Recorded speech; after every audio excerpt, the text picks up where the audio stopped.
It's the ALGS Midseason Playoffs Championship Sunday. It's game 4. Multiple teams are within reach of hitting match point, meaning that if they can win a subsequent game, they can win the tournament. And the zone is going to be pulling towards... Probably a barra zone. We can definitely go like reasonably close now. Oh baby, do we play Hyatt?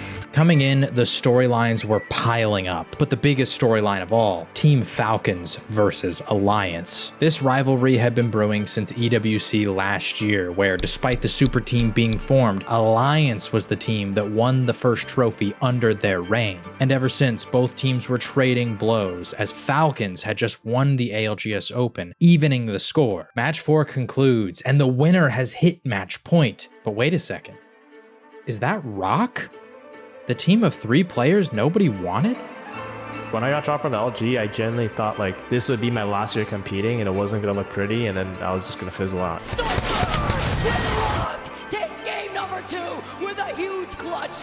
This Pro League was like either the end of my career, essentially, or like something is about to bloom. Man with this Devo on the Pathfinder has been electric in this game. Match point hit. We wanted to prove something this land, and I feel like we did. But first, have you guys ever been playing a game of Apex with some friends, but you all live really far away from each other and that requires you to play on a different server? All of a sudden, your ping is way higher than normal and now you just can't compete? Well, I have a solution for you called Gear Up. Gear Up is a must-have for gamers. While I'm gaming, it can reduce my local game latency by 20 to 40 milliseconds. Apex is a global game, and when playing with friends from other countries, it can be difficult for us both to have low ping since we're trying to connect to a server that ideally meets in the middle. With Gear Up, I can optimize my connection for smooth crossplay, redirecting my network to their dedicated pathways. Especially on EU servers, it can reduce my ping by 70 to 100 milliseconds. The best part is Gear Up also has anti-packet loss features that ensures I won't be lagging while playing the game. Gear Up is completely trustworthy. I've been using it for a while and I'm not the only one. Even Prime TSM was working with Gear Up to elevate them to the top. Equip yourself with Gear Up to tackle high latency, packet loss, and cross-region play issues. If you don't want to be the underdog while others have better network connection than you do, I already left a link in the description so you can check out Gear Up for yourself. We jump into our story a few weeks after the ALGS Championship in Sapporo, Japan. Underdogs go next at 1. Teams like Alliance, Falcons, and Shopify Rebellion had shown they were truly elite with strong performances, and longtime players like Zach Mazer, Lou, and Monsoon had big resurgences in their careers with some of the best LAN performances they had had in years. And yet, the team grabbing headlines was Furia, who had just placed 8th overall. Keon had posted on Twitter that his team had essentially ghosted him and he was hearing rumors from other pros that he was being dropped. The timeline erupted. Everyone was confused. For both Keon and Furia's IGL madness, this was their highest LAN placement ever. Why would they make such a change when it seemed like they were a team on the rise? Each member of the team started to reveal their sides of the story. Other pros started chiming in. It seems like that conversation never happened, right? Which makes it seem a lot more like Madness was looking for 2 players instead of 1. But when the dust settled and the full story had come out, Keon wasn't the one being dropped. Instead, it was Vaxlon. I just didn't want to play with the team anymore. That's truly how I felt. I got first got into contact with Jay, right, our coach, and he asked me if I felt like I was gonna leave or whatever, and I said I just felt like I feel like there needs to be a change with the team. And that's where it all really just spiraled. I feel like the change I really wanted to happen wasn't going to happen. So I kind of accepted it for a time being until another team hit me up. And it was a team I wanted to join. And I was like, yeah, I'd rather do that. So they messaged me on how I can, like, what was my buyout? What was my like, me leaving, how would that go? Would I be a free agent? And I kind of got told, like, yeah, you're going to be with us. But then there was something else that came into play, right? Someone else came into play and they decided to go with the other player. And I was like, yeah, I mean, I would too. So then that left me in a really bad spot, right? I never put an LFT out, so no player or team was really looking out for me.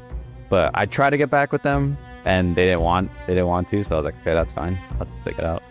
the whole situation after champs when Vex got an offer and wanted to leave to join a different team, it put a bad taste in Mattis's mouth because he like cares way more than I do about it. And then it also, one of the bosses at Furia didn't like the idea of him wanting to leave. So Vax is kind of like just off the team. And by this point, options were limited. As more and more rosters became locked in, Vax was sort of left out in the cold. I can confirm the roster mania is kind of wrapping itself up right now. Not a lot of opportunities out there that I would consider to be like S tier. It's a real big bummer to have to post an LFT right now out of the fucking dark. But a week until roster lock, and all of a sudden, one opportunity appears.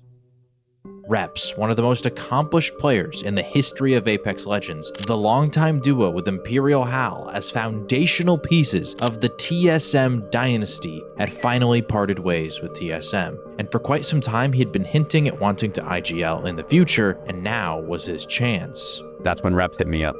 And it was a real last second thing. I didn't know what I was going to do if Reps didn't hit me up. Probably would have put a last second LFT out or taken a small break until split 2, but I didn't want to do that because I felt like taking breaks really puts you back. And for their third, they were going to target Deeds. I was very nervous going into, it was my first time LFTing. So like when all this was happening, I was like kind of nervous, a little bit scared. I didn't know what was out there, who would see my value. I came into the scene with Nick and Jen. Jen at that time was widely known as one of the best controller players in the game. So the general consensus, I think, amongst most people was that, you know, like Jen was carrying the roster throughout the time that we were teammates. And I think that carried on, you know, through me playing with him and Anmu. I don't know if I had the best reputation amongst the scene.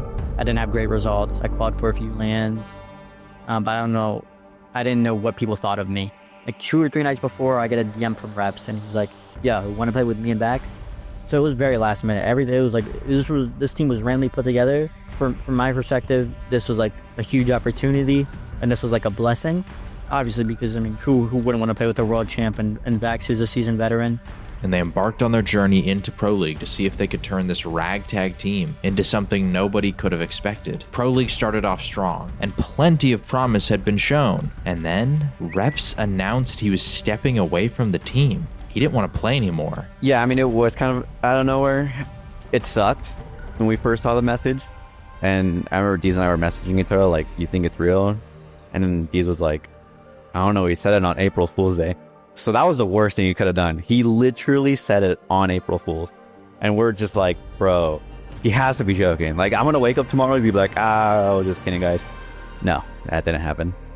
So he told us right before Pro League started that he was going to quit. We played the first Pro League day, and it went well. Like Vax said, like, it seemed like he was still trying, like, genuinely. But no, come the second week of Pro League, or the second match day of Pro League, and you could just immediately tell there's a change in energy, change in attitude.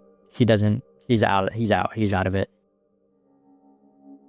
But there was one positive thing that was going to go their way: the ALGS Open. The ALGS calendar was a bit weird this year because there was a 160 team LAN in the middle of Pro League. But then at the end of Pro League was going to be the Midseason Playoffs, which you qualified for based on your Pro League standings, meaning that after that 160 team LAN, if you didn't feel like your team was good enough to compete for those midseason playoff spots, there was going to be a little bit of a roster mania happening in the middle of Pro League itself. So all Deeds and Vax had to do was weather the storm long enough and see what shook loose. But then afterwards, a big name became available. Sauceror, previously from LG, had just been shockingly dropped. I just randomly got a DM from Android one day. It's just like, "Hey, you're kind of off the team now. Best of luck." Yeah, I guess like Naughty and Shubi just had a talk and just felt like I was the problem for Japan and like the two lands we had together, and just decided to go with the Nocturnal instead. I was messaging around and seeing like whatever tryouts I could get, but in the end, I never got to do any tryouts. And to be honest, like Vax and Deeds also were an option, but like looking at their position in Pro League, like I preferably didn't want to join a team, even though like Vax and Deeds are great players. Like at the time I was thinking like I don't really want to join a team that's like 22nd in Pro League.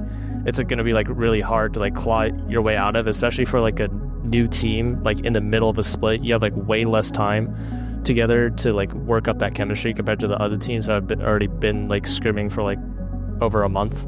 Yeah, in the end, all the other teams I was talking to, like, they decided to go with their thirds without even trying me out. And so, yeah, that's how I ended up with Vax and Deeds. And so although this was probably the most ragtag team you could possibly throw together, a squad that was more so put together out of circumstance than anything, these were the cards that they were dealt, and now it was time to see how they would each respond. Given up a lot of control so far. They've got teams all up on top of them, including Brock, who now are going to swing onto Naughty. Naughty goes down. LG are losing control of a game that should have been theirs, and Rock are taking it just like they took the buildings earlier. Rock slide up and still have yet to eliminate LG, but as they go down, Rock are nearly full health and look to take just that extra chunk. They were solid throughout Pro League, slowly improving over time, even picking up a big matchday win early on. To get a little higher, LG go down. It's Rock's time to strike. They claim the first game, and now they look to claim the last. Sauceror gonna go down. Vaxlon swoops in to finish off the fight, and the day belongs to Rock. But all of this culminated in the regional finals, where they needed to prove themselves and stamp their way into LAN. It's in and here, Vicky. It's Falcons, it's Furia, it's All Gamers, and it's Rock to close it out and win our regional final in North America. Who can do it? Teams don't have to move quite yet. Rock on a really good spot, and Falcons, as usual, pushing up the pressure. Oh, he wants a shield swap. He's trying to get the shield swap. He gets it right there. Fury are incredibly low. That catwall may help out Falcons, but 0 is 1. He gets taken out. Rock now moving for the top. This whole split, I felt like there was a weight on our shoulders the entire time we were playing. And winning regionals was like, oh my God, we're doing it. We're finally coming into form here. This Pro League was like either the end of my career, essentially, or like something is about to bloom. Like, it proved everyone wrong, essentially. Like, it proved my old teammates wrong. They didn't even call for UWC. It proved, like, myself wrong. Like, I really have what it takes to, like, win match point for in, like, a tier 1 environment. It was great, honestly. It was probably the best day of my life. 20 teams enter the stage, friends, rivals, titans. But when the dust settles, only one will remain unscathed. These are the moments that test your resolve, your patience, and of course, your skill. The journey has been merciless. The finish line is in sight, and it is time to claim your place in history. It is time for the Match Point Finals. It's Match Point Sunday. The last time they competed on Match Point, Rock came out on top, but that was online and only against NA's best. This time, the world's best are here, and $2 million is on the line. Game 1 sees Rock put up a strong 12-point game, managing to get 8 kills to go alongside their 5th place placement. And afterwards, Watson is the first legend ban off the board. And this is going to be crucial going into Game 2. Rock is landing at Tree, and the zone is going to be pulling towards Overlook. They make their way up out of Fragment, but a lot of teams have already moved into the northern side, and Rock doesn't like the position they're playing. That's gonna be really hard. I don't like this fight with. There's a team coming out of here now. Okay, we need to go down over here then. So they're gonna move back towards Overlook for third ring information. And now we just. Holy shit, guys! We play for this building now? Yeah, we do. Yeah, we need to get there. I can EP him. Well, the third's fire. The third's fire. They're trying to hold all this. Guys, we gotta do it quick. Yeah, I'm coming. I might EP with you, Vax. Ready? He's on roof. Yeah, I'm not gonna. EMPing. He's gonna be forced back. I didn't even hit him. He's like running. Despite their initial excitement, they realize the zone is not going to be pulling into Overlook itself, and instead, right outside the POI is the most likely scenario. Where do you guys think this pulls? I think it keeps pulling over here, though. That's my issue. It kind of does, but I mean, this is the best we can do for now. Maybe we should have played bottom tunnel still. And this is where we see how impactful that Game 1 Watson ban is. Prior to the Midseason Playoffs, Alter had been the default Game 1 ban for the entirety of Pro League and Scrims, but then Watson received a massive buff, causing her to become the most picked character in Game 1. And this means that Alter is going to continue to be played, and that allows Rock to safely rotate back to their spot underneath the tunnel, despite Na'Vi holding the top side, because they had previously set up an Alter TP behind the bins. But they're still sort of split on the decision, so Vax goes to the spot alone, and eventually he gets paranoid that Navi's gonna drop on him. One guy's getting a drone. He's droning down on you right now. Yeah. He's droning down on you. I'm gonna go back, probably. Yeah, go back. Yeah, go back. Not risking that.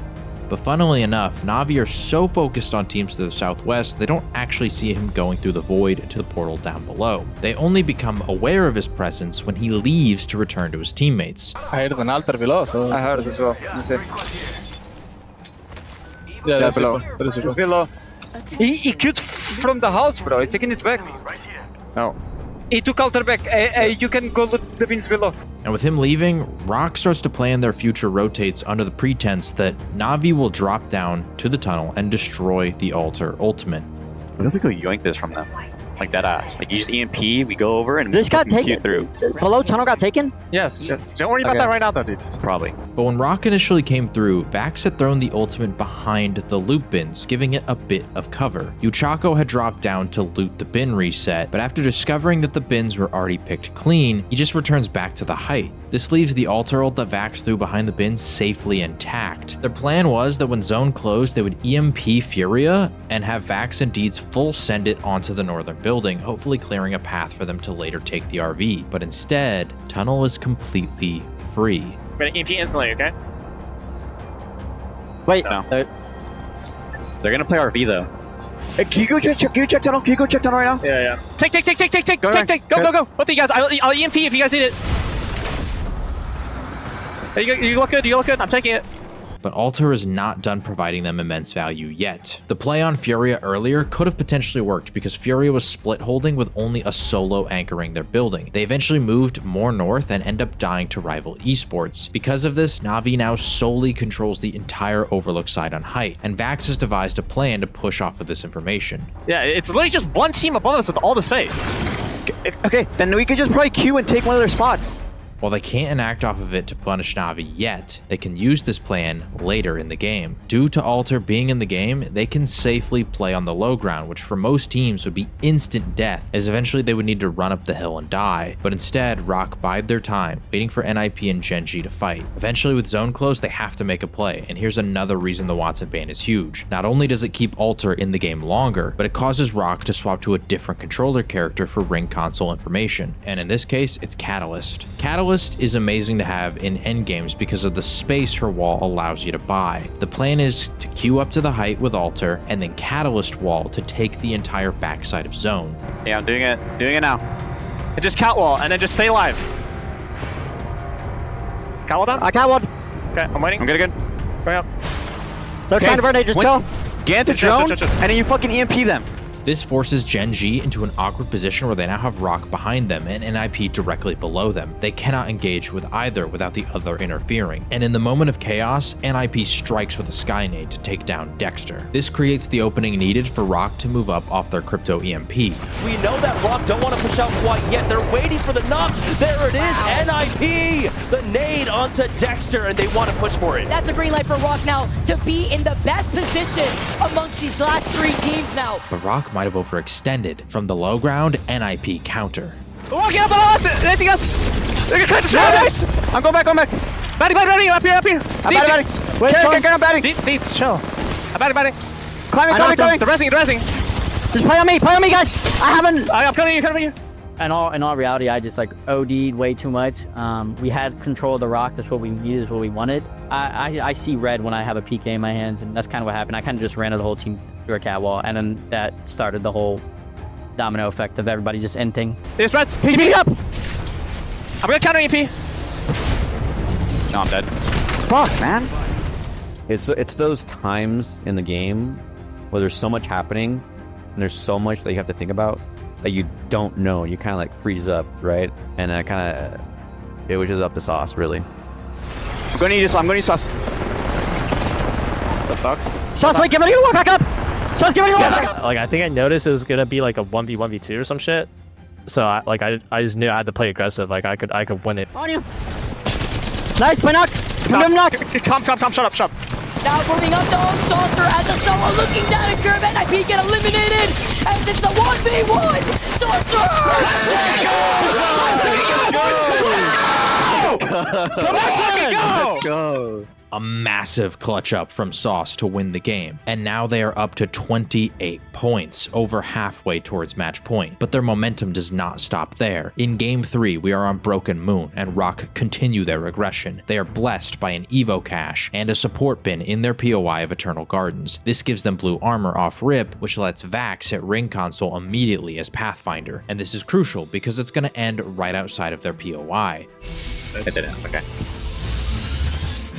Oh my god. Oh. Nice, Dude, it's meant to come my way, right? Yeah, I think we just play the building over here. We gotta try to beat those teams. I guess we terraform where you're looking. So let's get this house. I'm not Ivan. There's that fly. Maybe on you. Maybe on you. Team here. There's a team here. They zipper out there. You think we just send it? I think we send the building. Yeah. They're landing on us. They're landing on us. Yeah, I'm queuing in. Yeah. Arcing inside. Wait it, nade it. I'm nading. I come in. Oh, dude, I'm coming. I'm nading. Two people were fighting in like a building we wanted, and we had just hit UAV, and I like realized that like Falcons weren't gonna be able to get on a position that could shoot us in the back for at least like 30 seconds. I just like made the risky call to just say like fuck it, 3P in and kill both of these guys and take the spot. Both 3 man. They're fighting. Come. Kill the Ash. Track. Dude, force it. Can we force it? Cat. Look at. Force it. I'll slam. White armors. I'm slamming. Yeah, go. I'll get up. We're good. You have more They nades? get shot back. On the right side. They're really us back. Careful. Nice. Yep. Last one. Dude, Okay, chill. Go back to wall. This building takes them deep into the endgame, and they have reached the top 6 with 10 kills. They are less than 10 points away from hitting match point in only 3 games. Something only done by legendary teams before them. TSM and Dark Zero's duel for London, Optic in Birmingham, the Immortal Game and Gladiators in Mannheim, and Alliance in New Orleans. The pressure was mounting. Rock are no longer a team of circumstance, but instead are a team on the brink of history. A few more placement points, a few more kills will get them there. They just have to find a way into this next zone. No, we have to fight left. We can just wall right on me. No. I think we fight left. Okay. You guys ready? I'm gonna EMP. You guys are like, Yeah, I'm ready. Behind the wall. They're all behind the wall though. Ready? EMP now. They're running back. The cat wall. I'm gonna. Play right side wall. I can be Get to the right of the wall. Get a wall on me, guys, please. Yeah, go on to us. We gotta hold the right too. I might die. Come here, son. Do not move that queue. Shoot that, please. I break it. Test. Come. They're seeing the wall. Left. We're gonna climb it in the back. Yep. In the back. Right from the wall. Give me these. We have to slide down, I think. Oh, I'm dead. Go right. No. Sauce had a moment of hesitation. He was worried about Falcons on their back, but unbeknownst to him, Falcons were fighting against VK Gaming on the low ground. Had they committed here, they probably could have killed the 100 Thieves. Boney had burned his spare ult a bit early, and Evan also placed Newcastle Wall before the fight began. With Crypto EMP as well as Deed's Newcastle Wall, they could counterslam Thieves Wall and claim the height directly above them. Instead, they try to walk back, and it allows Phony free shots. And the kicker is that 100 Thieves goes on to win this game, but still a strong game regardless as Rock pick up 10 kills and 5th place, which brings them to 8 points away from match point, which brings us to where we began this video, Game 4, Storm Point. Rock are landing at Lightning Rod, and the zone pull? Barometer is one of the furthest possible pulls Rock could get. Because of the zone pull, Rock use a trident to drive around the map, hitting survey beacons and evo caches until they all reach purple armor, since they're not going to get a good spot in zone anyway. Most of the teams are expecting it to pull to the backside of Barometer, which has all of them packing in as deep as they can into the POI. Because of everyone pushing further south, this leaves the farthest north building of Barrow free, and with a final scan of a survey beacon, Sauce calls for the play. We get this building. I think we just. You wanna go for it? Pop the evac. I think I'm fine. I can't see this taken. I can land roof. Oh yeah, I'm landing. No, don't land roof. Land on left, bottom left. Landing in the door. Staircase. You glance staircase. I'm in. I'm in. They spend the time trying to figure out how they can navigate to the backside of zone until rank 3 hits. But that might not be in. Yeah, I'm pretty sure that won't be in. That's like why it's usually not playable in zones like this. Never mind. Does it shift back? Shift that here. The lobby has misread this zone. It's pulling north. With so much congestion on the south, this is going to free them up to just clear their north side and then walk their way into the late game. And once again, an idea from Vax in the early game, this time about the bridge, has led to a Sauce late game play call that is executed to perfection. Okay. Bridge is honestly, there's round rotate. Usually is better here. But rotate's out of here, yeah, I think so. It's just a little hard to play. Yeah, the only thing I could say is like bridge gives you the option to like immediately take this first. Yeah, if we want bridge, if we want bridge is good. If we want bridge is good. Start having towards Axe. Just put a zip. I'm It's still 2 teams though. Coming to you guys. They broke it. Your shit broke. Fuck. I can slam here. Fine. Coming to you guys. Our shot's gonna get taken. Fine, that's one team. That guy's weak, dudes. He's actually so weak. He's one dead. Alright, we have him. Oh yeah, look fine. We got mirrored. On their walk-in, Deeds creates 2 big openings, picking off players who get in their way, followed by a strong hold on their spot Vax called out earlier. And in the final ring close, Deeds shows how well-rounded this roster is in game knowledge, making the call for the final spot they must hold. It's a whole team second. We need to play forward with wall. We can play in this corner maybe. Yeah, you have to. Oh wait, no. Do we go now? Yeah, I think we play the corner. Go this corner, ball. Putting a zip. Going. That's going to allow them to cross. Oh, wow. The wall goes down. Bang, center zone for ROC. Such good ideas and such good positioning. Using both ultimates now to secure a spot. But you need to be making sure you're looking at this building because Na'Vi were going to try and do the same thing. Na'Vi will fall next as well as Team Nemesis and the Solo will fall. Vaxalon outplaying damage, putting up numbers of wolves. They might be next as ROC start to go crazy in this game. This is a masterclass from Deeds with Newcastle Ray as well. The shield wall comes out to give them protection. Liquid now go down, and ROC versus NIP. NIP, welcome to Vaxalon. The man with this Devo on the Pathfinder has been... Nice! Come the fuck on! Holy fuck. Good shit, guys. Come on, man! Last game we would have won already. Holy fuck! My God. We're on a burner right now. Dude, this is it. I mean, this is it. This is our fucking day. 13 on him? Dude, holy shit. Are we moving? Yo, I told you, Vax, we're the best team on this comp, bro. There's nobody touching us on this comp. There's nobody touching us on this comp. Oh my God. Well, the crowd is silent. After that game, after we just killed a bunch of people, my confidence was just so through the roof. I just felt like I could make any call, aggressive, passive, whatever, and these boys would just kill or do whatever needs to happen. Every 3v3 that we took, it just felt like we were gonna win. It didn't matter. Nothing could stop me in my head. I was like, this is my land, I'm gonna fucking do this. My first land finals, I was there to prove something, Yeah, we're about to win this land. No questions asked.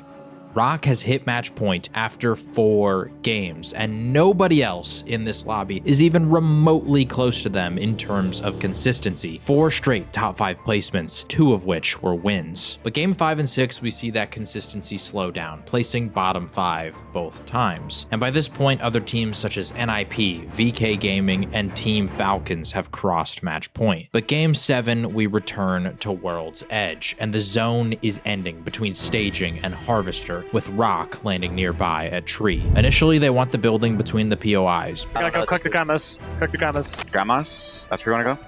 Yeah, if we can. Okay. Go fast, bro. Wait, it's a good zone. We need to go fast. Come. We go instantly. They're gonna fucking... We need to be really quick because the landslide. Landslide's gonna be pretty much moving. Then a beacon. Come left.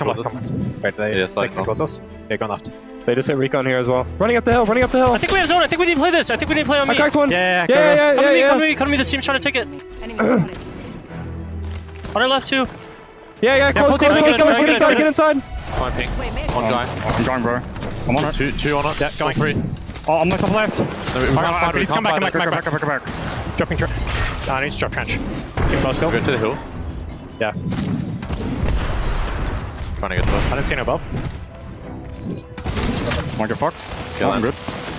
We're good? Okay, we need to go out. That's gonna be taken, I think. We can land for top, I think. Look for top, yeah. Look for top RV. Grandma's is gonna get taken for sure. But NIP landing at Staging are able to take it first, beating out SAUL for it. This forces SAUL back to the top hill just to the north. Luckily, Rock want to play the trench down below. Unluckily, 100 Thieves have moved to the bottom of Harvester on the west side and are pressuring them from taking the spot. But eventually with Wraith, they are able to portal to the trench. Later in the game, we reach Ring 4, and Rock spring into action. With the zone ending directly on top of them, they realize they have an opportunity here to force height on their north once S8UL and Wolves eventually begin to fight. Okay, and listen. It's a Cossack Great team in this corner, and they're gonna have to fight height. And there's gonna be that team from Harvey side. Yeah. But S8UL above them are starting to feel pressured. Money will be No. Money to drop. Yeah, I'm coming back to you. Come back. We can try right foot. I'm sitting in my corner for now. This is so fucking scary. They rotated from Harvester almost instantly, so they had no scrap loot along the way, and they're getting desperately low on heals. And on top of this hill can be easily pressured by multiple teams across the map. With no Newcastle, it's difficult to stabilize, and to make matters worse, to their north, Virtus Pro has Fuse and is constantly dumping grenades on them. So S8UL decide to drop. Okay, yeah, we can look to drop. We need to look to drop, yeah. Ready? I'm ready whenever. Yeah, selling them we go. Okay, Yeah. 3, 2, 1, go. Oh my god. Okay, but dropping. There's a team here. Heady. Make sure someone's here! What? I saw ulted. Running back, one die! Care behind, Get the fin! I'm getting it. Party above me, right here. Based on Jesco's comms, it seems like they were possibly unaware a team had taken this spot. There's a team here. Rock is able to kill them with some help from 100 Thieves, but S8UL giving up this space allows for Wolves, who are on the countdown side of the landslide choke, to walk up and sit directly above Rock. 他上那个我很难受，现在。我觉得不好打，他那个我很难受。那我出来找你了。他去底下爆了，你看我要拉他们去这样。我出来找你，没事，我们能踩头了吗 They have Caustic and Sparrow in this comp, meaning they begin to dump Sparrow ultimates and Caustic gas down into the trench from above. It's a full-on assault. Seeds, take the seeds. I'm healing. We're fine. Might jump down. Yeah. Joe. They can't keep doing this forever. Come back over here. I'm healing, man. They're coming to us. Caustic 1! Dead! Right foot! No. Give me knock! One side. Heal, Sauce, heal. Yeah. Give me knock. You're fine. No. God, we just got fucking hinted. Why are we just getting... Bro!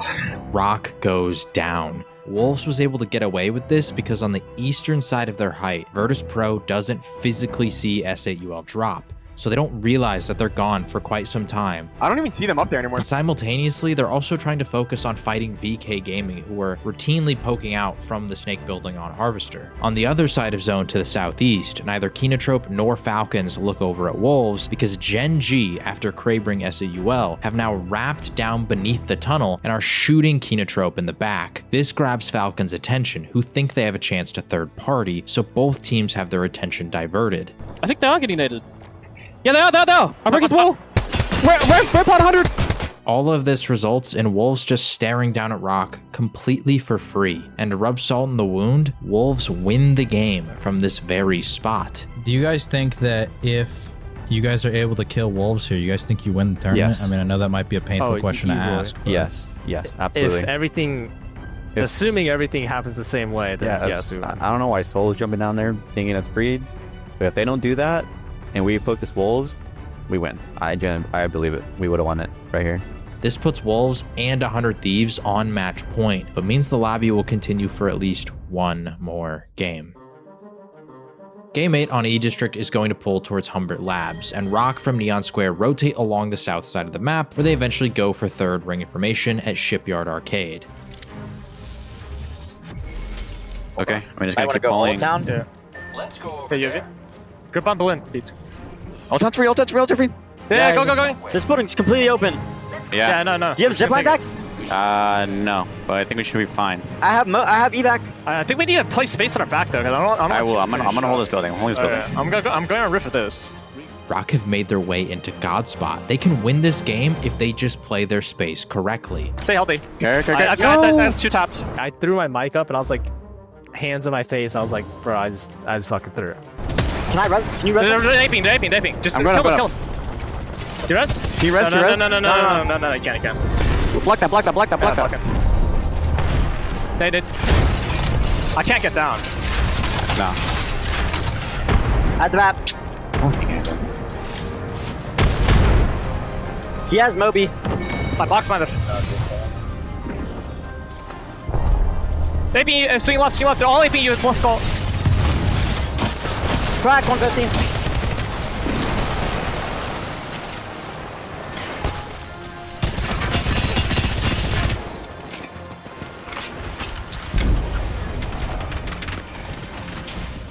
Yuchako from Na'Vi is able to 2-tap Sauce from the truck down below. Notably, Yuchako does not have a Skull Piercer, but he does have Rampart Walls that he is shooting through. Rampart Walls deal 20% extra damage to the shots that you take, and both shots are to the head, the first of which is a fully charged shot from the 30-30, while the follow-up has no charge at all. This outputs 208 damage to Sauce, being just enough to kill him on purple armor. Had Yuchako not been shooting through the Rampart Walls, he would have only done 173 damage, while still needing a third shot for the knock. And sure, there's a chance that Na'Vi still pushes and fights this, but Sauce could have easily just backed up into the building, reset, and fought with his team at full strength. Yeah, I was instantly kicking myself, like, because I knew like how bad I just threw the game. Like how I died in 2 bullets is like, I guess you could argue that's like kind of bullshit. But like in my head, I knew like what I was doing to die was like stupid. I should never be like petering teams across the map like in that moment, especially when I know there's like a team right next to us. Deeds goes down as well, and Vax is left alive as a solo where he manages to get 3rd as Genji wins. We do have one more game, but Rock die in 15th, and VK Gaming is able to lift the trophy. And while in the moment, it's incredibly disappointing, you came so close, you were on such a historic pace, and the win was certainly within their reach. For a team that was thrown together by circumstance, a team that nobody had wanted just a few months prior, Rocket placed 2nd in the tournament and took home $300,000, showing that they're one of the best teams in the world. Not too shabby for a handful of players that nobody wanted.